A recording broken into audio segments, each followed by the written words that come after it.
Hello दोस्तों, कैसे हो। आज हम करने जा रहे हैं 17वीं से 12वीं शताब्दी तक कला का इतिहास का मूल्यांकन। दोस्तों ये पेंटिंग का सब्जेक्ट है, क्लास 10th के लिए है। ठीक है, आपको पता है कि पेंटिंग बहुत ही इंपॉर्टेंट होता है और इसमें भी नंबर लेना आपको उतना ही ज़रूरी होता है जितना बाकी सब्जेक्टों में होता है। बेशक ये 30 मार्क्स का होता है, लेकिन अगर आप इसमें पास नहीं हो तो पास नहीं माने जाओगे। कुछ बच्चे ये सोचते होंगे कि भाई मैं तो पेंटिंग में पूरा नंबर ले जाऊँगा, लेकिन ऐसा कुछ भी नहीं। जब तक आप थ्योरी में पास नहीं होगे आपको पास नहीं माना जाएगा। तो बच्चे क्या करते हैं, इसको इग्नोर करते रहते हैं, लेकिन आपने इग्नोर नहीं करना है, इसको भी उतना ही महत्व देना है जितने बाकी सब्जेक्टों का है। दोस्तों इसमें काफ़ी सिलेबस नहीं है, सिर्फ 8 चैप्टर ही 9 चैप्टर ही है, आपको इतने में ही आपको पढ़ना है। ठीक है, चलो हम ज़्यादा बात ना करके हम आगे देखते हैं क्या कहता है हमारा ये टॉपिक। कहता है गुप्त काल के बाद का समय भारतीय इतिहास में मंदिर वास्तुकला तथा मूर्तिकला की प्रगति का युग कहा गया है। सही बात है, इसमें कोई बुराई नहीं है कि मंदिर वास्तुकला तथा मूर्तिकला के प्रगति का युग कहा गया है। पल्लव, चोल और दक्षिण में होयसल तथा पूर्व में पाल, सैन और गंगेज वंशों ने इसी प्रगति को सहेज तथा इसे प्रोत्साहन भी दिया। कहते हैं जितने भी हमारे देश में शासक आए उन्होंने इन मूर्तिकला और इन चीज़ों पर काफ़ी ध्यान दिया और काफ़ी इसके प्रगति के लिए अपना विशेष योगदान दिया।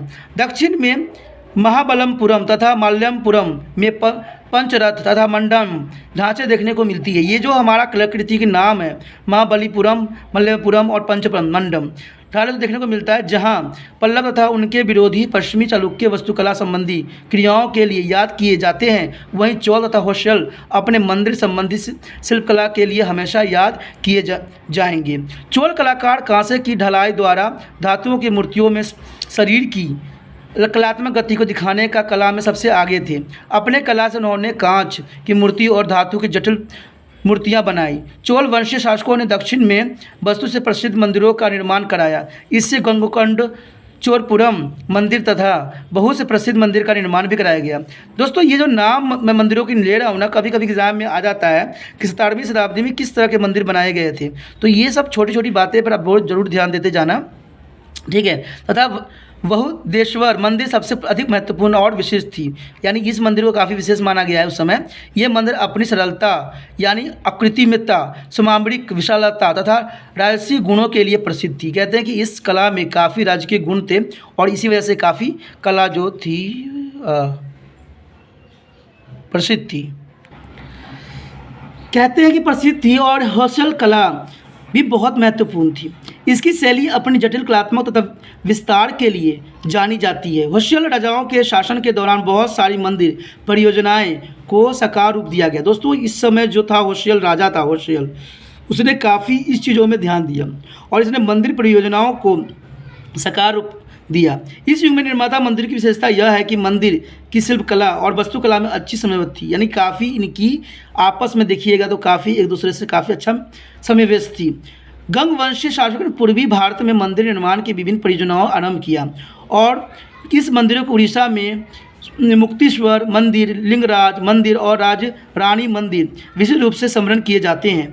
इसी युग में कुछ प्रसिद्ध भारतीय मंदिरों का निर्माण किया गया। उदाहरण कांचीपुरम, चेन्नई, भुवनेश्वर, बंकुरा और वेलूर एवं हैदराबाद मंदिर बहुत प्रसिद्ध है। इस युग के कलाकार खुदाई एवं अन्य कलाओं में बहुत प्रवीण थे, निपुण भी हो गए थे। कहते हैं कि इस समय जो थे कलपुरम और भुवनेश्वरम काफ़ी प्रसिद्ध थी और यहाँ के कलाकार जो थे खुदाई कर करके बनाने में कुशल थे। दोस्तों एक बात मैं फिर से कहना चाहूँगा, और अभी भी चैनल को सब्सक्राइब नहीं किया है तो फटाक से चैनल को सब्सक्राइब कर लीजिए, क्योंकि NIOS और CBSE के पढ़ाई जो है आपको यहीं पे मिलेगा और किसी पे भी नहीं मिलेगा, क्योंकि CBSE की भी चल रहा है मेरा और NIOS की भी चल रहा है। तो आपको कहीं जाने की ज़रूरत नहीं पड़ेगी, आपको समझाया जाएगा इस तरह से जो आपको दिमाग में हमेशा के लिए रट जाएगा। दोस्तों मैं ये नहीं कह रहा हूँ, देखिए आप सोचते हो कि बहुत जगह लिखा होता है कि आपको तो मैं ऐसे याद करवा दूंगा, ऐसा नहीं होता है। जब तक आप स्वयं मेहनत नहीं करोगे ना, कोई आपको नहीं पिला सकता। कोई ये मेडिसिन नहीं होता है या कोई इसमें वो नहीं है कि आपके नस में मैं ब्लड में डाल दूँ, ऐसा कुछ नहीं है दोस्तों। अगर आप मेहनत करोगे, बार बार सुनोगे, बार बार पूरी वीडियो देखोगे, आप लोग क्या करते हो आधा वीडियो देख के छोड़ देते हो, तो इससे आपको कुछ नहीं समझ में आएगा। अगर आपको समझना है तो आपको पूरा वीडियो देखिए। और ये जो बहुत से चैनल वाले ये कहते हैं कि भाई मैं तो तुम्हें इसे रटवा दूंगा, वो रटवा दूंगा, ऐसा नहीं होता है। आप बार बार मेहनत कीजिए, क्योंकि एक बात आपको सदैव याद रहना चाहिए, करत करत अभ्यास ते जरमति होत सुजान, रस्सी अवध जात तो शिल्पे परत निशान। यानी बार बार कोशिश करने वाले को ही कामयाबी मिलती है। जो एक बार देख के छोड़ देता है ना, उसको कामयाबी नहीं मिल पाती है, क्योंकि इस टॉपिक को आपको समझना है। ठीक है दोस्तों, चलिए देखते हैं अगले हमारा क्या टॉपिक है। ये जो चित्र आपको दिख रहा होगा, ये चित्र बहुत ही थोड़ा सा अलग टाइप से है। आप देखोगे सारे नमूने जो है छोटे छोटे चीज़ें बनाई गई है, तो इसमें तो खास दिखता है कि जो कलाकार ने इसको बनाया है वो काफ़ी विशिष्ट गुणों के साथ बनाया है। ये चित्र जो है अर्जुन का चिंतन एवं गंगा अवतरण। गंगा अवतरण का मतलब समझ ही सकते हो कि जब भागीरथ ने गंगा को अपने शिष्य में धारण किया था, उस समय कुछ दृश्यों को यहाँ पर प्रदर्शित की गई है। चलिए देखते हैं कि इसमें क्या कहना चाहता है। इसमें कहा गया है अर्जुन चिंतन तथा गंगा अवतरण। इसका शीर्षक भी वही है, अर्जुन का चिंतन तथा गंगा अवतरण। मैं ये इसलिए बताता हूँ दोस्तों कि ये काम की है, अगर आप ये भी याद रखते हो ना तो काफ़ी आपका सिलेबस जो है कवर हो जाती है। मध्य जो है माध्यम किसी पे बनाई गई थी, ये पत्थरों पे बनाई गई है। ठीक है, समय जो है पल्लव काल 17वीं शताब्दी यानी 7th सेंचुरी ऑफ AD में बनाई गई थी इसको। उपलब्धता स्थान कहाँ है? मल्लपुरम, चेन्नई में ये उपलब्ध है। यानी चेन्नई जो हमारा भारत के राज्य है उसमें ये प्राप्त हुई है। आकार जो है 51 फुट और 53 फीट लगभग मानी गई है इसको। और शिल्पकार जो है जिन्होंने बनाया है उनके बारे में हमें कोई इन्फॉर्मेशन नहीं है, इसलिए इसको अज्ञात रखी गई है। ठीक है, अब इसके बारे में क्या है, क्या इसकी विशेषताएँ हैं, थोड़ा देखते हैं। पल्लव वंश स्मारकों में गुफाओं के मंदिरों की इमारतें एवं कुछ एकादश ढांचे हैं। मलप्पुरम में प्राप्त वास्तुकला का एक महत्वपूर्ण नमूना देखने को मिला है। यह भू आकृति 2 शिलखंडों पर उभरी हुई। देखिए ये जो है बनाई गई है ना, 2 शिलखंडों पर उभरी गई है, यानी उभारा हुआ चित्र जो होती है वो बनाई गई है। यह मूर्ति यद्यपि एकाकृत यानी समतल नहीं है, फिर भी उसकी प्रस्तुति स्पष्ट एवं स्वाभाविक रूप से सहज है। आपको पता है समतल भी नहीं, ऊबड़ खाबड़ है, फिर भी ये सहज दिख रही है। और संपूर्ण प्रस्तुति में एक प्रवाह यानी सब में देखिएगा एक प्रवाह दिखी गई है। इस मूर्ति में विभिन्न आकार के मनुष्य तथा पशुओं के एक झुंड के रूप में दिखाया गया है कि यहाँ पर बहुत से आप देखोगे तो यहाँ पर मनुष्य को दिखाया गया है। इसमें देवता अर्धदेव यानी अंश अवतार तथा योगी सभी को उड़ते हुए दिखाया गया है। 2 शिलाखेटों के बीच एक दरार भी बनाई गई है। इसमें दिखाई गई है कि सभी आकृति इसी दरार की ओर देखते हुए खोदी गई है। इस उभरी हुई मूर्ति कला के ऊपरी हिस्से में काफ़ी गति विद्यमान और शक्ति के दर्शन होती है, परंतु नीचे के हिस्से में जीवन में सबसे शांत प्रतीत होती है। ठीक है दोस्तों, अगर अभी भी आपको देखिए जैसे मैं पढ़ा रहा हूँ ना, आप भी इस बुक को निकाल लीजिए और उसके साथ जो है उस चित्रों के बारे में देखिए कि मैं क्या क्या बता रहा हूँ और क्या चीज़ इंपॉर्टेंट हो रही है, तभी आपको काफ़ी अच्छे समझ में आएगा। समझने के लिए बच्चों को खुद ही मेहनत करने की ज़रूरत होती है। ठीक है, इसमें दिखाई गई है कि योगियों के ध्यान मग्न अवस्था में, ठीक है, दिखाया गया कि जितने भी योगी हैं ना वो सारे के सारे ध्यान मग्न में, यानी वो है ईश्वर को ध्यान कर रहे हैं। कुछ विद्वानों ने इस उभरी हुई मूर्ति कला का गंगा अवतरण भी नाम दिया है। कि कहते हैं कि बहुत से लोग ये कहते हैं कि गंगा अवतरण के समय में ऐसी दृश्य देखने को मिला था जिसमें शंकर जी की पृथ्वी पर आती गंगा को धारण को प्रभाव को अपनी जटाओं में रोकते हुए दिखाया गया। आपने फिल्म में टीवियों में भी देखा होगा ऐसी दृश्य। उस दरार के दाहिनी और एक चतुर्भुजी आकृति दिखाई गई है जो अन्य आकृति से बड़ी है। इस आकृति को शंकर जी के कंधों के ऊपर त्रिशूल के माध्यम से पहचाना जा सकता है कि इनके जो है त्रिशूल इनके ऊपर दिखाई गई है, तो इससे पता लग रहा है कि वो महादेव ही हो सकती हैं। साथ ही उस आकृति के पास उनके शीश भी दिखाई गई है। कुछ अन्य लोगों का मत है कि इस आकृति को अर्जुन के चिंतन के रूप में भी देखा जाना चाहिए, क्योंकि इसमें एक पुरुष की आकृति एक तरफ ध्यान मगन अवस्था में दिखाई गई है। यानी कह सकते हैं कि इसमें अर्जुन का जो चिंतन है वो भी प्रदर्शित है। वे लोग उसे अर्जुन मानते हैं। यह स्पष्ट रूप से पल्लवी युगीय कलाकृति है, क्योंकि इस मूर्ति में तीव्र गति और विशालता भी देखने को मिलती है। और ऐसी बातें हमें पल्लव वंश के राजाओं के साथ ही मिलती थी। यानी ये मूर्ति कह सकते हैं कि उस युग की काफ़ी विशेष बनाई गई, कि पल्लव युग में ऐसी बनाई गई थी। मूर्ति में पशुओं की विभिन्न विशेषताओं को दर्शाया गया है जो उस युग के कलाकारों के गहन और शोधपूर्वक दृष्टि का परिचालक है। एक सोते हुए हाथी के बच्चे को भी चित्र इसमें विशेष रूप से दिखाई गई है। और साथ में बंदरों की आकृति, हिरन का नाक खुलजाना सभी कुछ कलाकार सूक्ष्म दृश्य से उदाहरण है। यानी इसमें बहुत सूक्ष्म कृतियों का भी प्रयोग किया गया है जो कि बहुत असाधारण है। आकृतियों की कोमलता और उनकी गोलाई कलाकार की कुशलता का उदाहरण है। यानी जो कलाकार ने इसको बनाया है बहुत खूबसूरती के साथ बनाया है, क्योंकि उसको बहुत ही इसको बनाने में मेहनत लगा होगा, क्योंकि इसमें सूक्ष्मता को भी दर्शाया गया है। दीर्घकाल के दक्षिण में एक कृति भारतीय वास्तुकला की महान कृतियों में से एक माना गया है। दोस्तों ये चैप्टर जो है, जो अर्जुन का चिंतन है या गंगा अवतरण है, ये काफ़ी एग्जाम के व्यू से काफ़ी इंपॉर्टेंट है, क्योंकि एग्जाम में इसको आने के चांसेस बहुत रहते हैं। ठीक है, देखते हैं अगला हमारा टॉपिक क्या है। ये जो चित्र दिखाई गई है दोस्तों, ये है गोवर्धन पर्वत को उठाते हुए कृष्ण जी।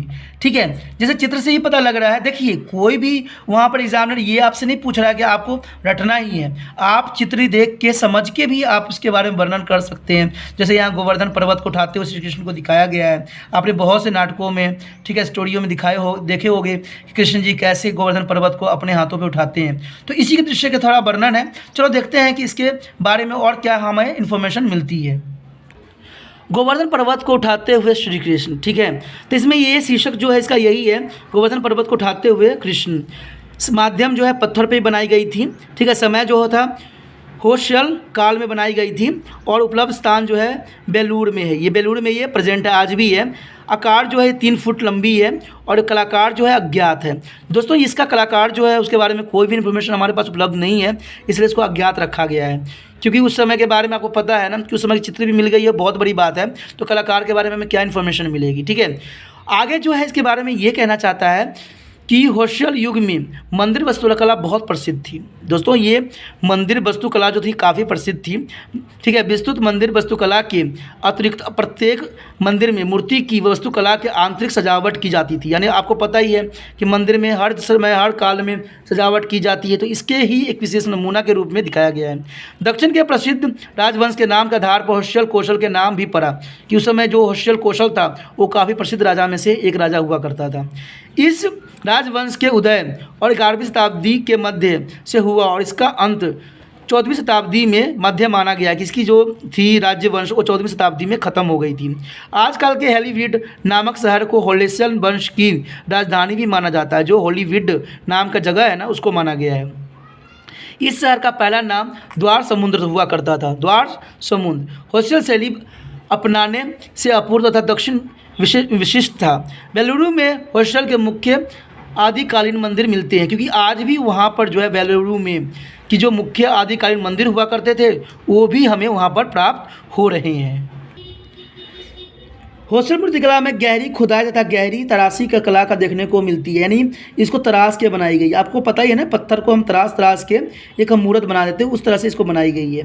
साथ में इस मूर्ति में कोमलता तथा शरीर के अंगों का ऋणात्मक तथा जटिल दृश्य देखने को मिलता है। पत्थर की कोमलता के कारण गहरी कटाई का सफल हो जाती है, जिस कारण जटिल दृश्य की कटाई सरल हो जाती है। कृष्ण की मूर्ति क्लिष्ट और सूक्ष्म होस्टल नक्शली का सर्वोत्तम उदाहरण, यानी ये जो कृष्ण की मूर्ति बनाई गई है, ठीक है, गोवर्धन पर्वत को उठाते हुए, वो सर्वोत्तम उदाहरण में से एक माना गया है, क्योंकि इतनी सूक्ष्मता शायद किसी कलाकार ने न दिखाई होगी।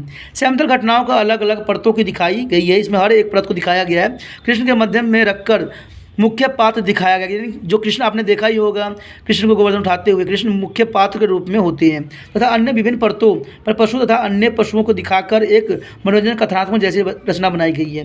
जैसे आपने देखा होगा कि गोवर्धन पर्वत को श्री कृष्ण ने कब उठाया था, जब इंद्रदेव ने उनसे बदला लेने के लिए जो था बारिश करने लग गए थे, तो गोवर्धन पर्वत को कृष्ण ने ये बताया था कि ये हमारा सुरक्षा है, सुरक्षा कवच के रूप में उन्होंने इस्तेमाल किया था। तो सेम इसी बात है कि वहाँ पर आपने देखा ही होगा कि सारे जीव जंतु मनुष्य आदि मानव जितने भी थे सारे के सारे उसी पर्वत के नीचे इकट्ठा होकर अपना जीवन को संरक्षित किए थे।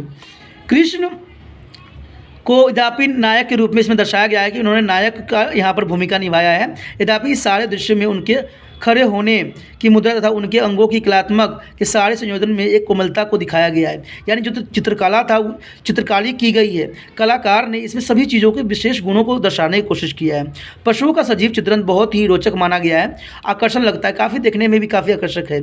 चित्रों के भारी स्तंभ तथा स्तंभ गहने का अलंकारण और विशेषतापूर्ण भारतीय केश विन्यास के भारी ठीक है। साथ ही ये संयोजन के हॉस्टल शैली के विशेष उदाहरण माना गया है। ठीक है। जो इसमें बनाई गई केश विन्यास वो भी काफ़ी इंपॉर्टेंट है, जिसमें पत्थरों की सूक्ष्म रूप से की गई कटाई उस काल के कलाकारों की कुशलता को दर्शाता है। देखिए उस समय भी कलाकारों के पास इतनी नॉलेज थी कि वो पत्थरों को इतनी सुंदरता से काटते थे कि आज के समय में शायद बड़े बड़े मशीन भी करना उनके लिए सक्षम नहीं होती हैं। दोस्तों ये चित्र जो है आपको दिख रहा होगा, ये चित्र काफ़ी इंपॉर्टेंट माना गया क्योंकि कोणार्क की सुंदरी जो है कोणार्क की सुंदरी जो बनाई गई है ये काफ़ी एग्जाम के व्यू से इंपॉर्टेंट माना जाता है। कई बार इसके बारे में क्वेश्चन आ भी जाता है। ठीक है। फिर हम देखते हैं कि इसमें कलाकार कौन है और किस माध्यम से इसको बनाई गई, इसकी विशेषता क्या है। कोणार्क की जो सुंदरी जो है इसकी क्या विशेषता है थोड़ा देख लेते हैं। इसमें शीर्षक है, शीर्षक जो है यही है कोणार्क की सुंदरी। ठीक है। और माध्यम क्या है, पत्थरों पर इसको भी बनाया गया है। समय जो है गंग राजवंश 12वीं शताब्दी AD में बनाई गई थी। ठीक है। उपलब्धियों का स्थान कहाँ है, ये हमारा कोणार्क उड़ीसा में उपलब्ध हुई है, यानी ये जो हमारा मिला है कोणार्क उड़ीसा में प्राप्त हुआ है। कलाकार जो है इसका आकृति आकार से कुछ ज़्यादा, यानी आकार जो है इसका कलाकार ने आकार जो है प्राकृतिक आकार से कुछ ज़्यादा, यानी काफ़ी इसको बड़ी बनाई गई है। जो नेचुरली होना चाहिए उससे थोड़ा सा बड़ा बनाया गया है। इसके भी कलाकार जो है अज्ञात। दोस्तों इस समय के जितने भी कलाकार थे ना, जो हमने पहले चैप्टर के देखे हैं, वो सारे के सारे कलाकार जो थे अज्ञात थे और उनके बारे में किसी तरह की उनकी इन्फॉर्मेशन नहीं मिली है। ठीक है। तो ये बात आपके लिए भी सही रहेगा, जब आप लिखोगे तो ये अज्ञात ही देना पड़ेगा आपको। देख लेते हैं कि इसमें क्या कहना चाहते हैं। गंग वंश के राजा नरसिंह देव, देखिए यहाँ पर राजा का नाम है नरसिंह देव वन फर्स्ट ने उड़ीसा में पूरी निकट भारतीय पूर्वी समुद्री तट पर कोणार्क में उड़ीसा वास्तुशास्त्र का उच्च मंदिर सूर्य मंदिर बनवाया था। आपको पता ही है सूर्य मंदिर काफ़ी आपने जाना भी होगा और सूर्य मंदिर के बारे में पढ़ा भी होगा। ठीक है। इस युग में एक विभिन्न प्रकार की वास्तुकला को उत्थान को देखने को मिलता है, यानी कहते हैं कि इस समय जो था काफ़ी इम्पोर्टेंट, ठीक है, काफ़ी इंपॉर्टेंट वस्तुओं को बनाई गई थी चित्रकला के रूप में। यह मंदिर अपने विशाल ढांचे एवं कलाकृति के लिए प्रसिद्ध है। बड़ी मूर्तियाँ जो प्रायः काले पत्थर से बनी हुई थी, ठीक है, जो काले पत्थर से बनी हुई थी, बंगाल की शैली के कुछ मिलती जुलती ही है। प्रतिरूपण का कुछ कासा हुआ है तथा कुछ चेहरे पर मुस्कुराहट इस चित्र में देखने को मिलती है। कलाकृति मजबूत है तथा बंधन मुक्त सैन्य से बनाया गया है।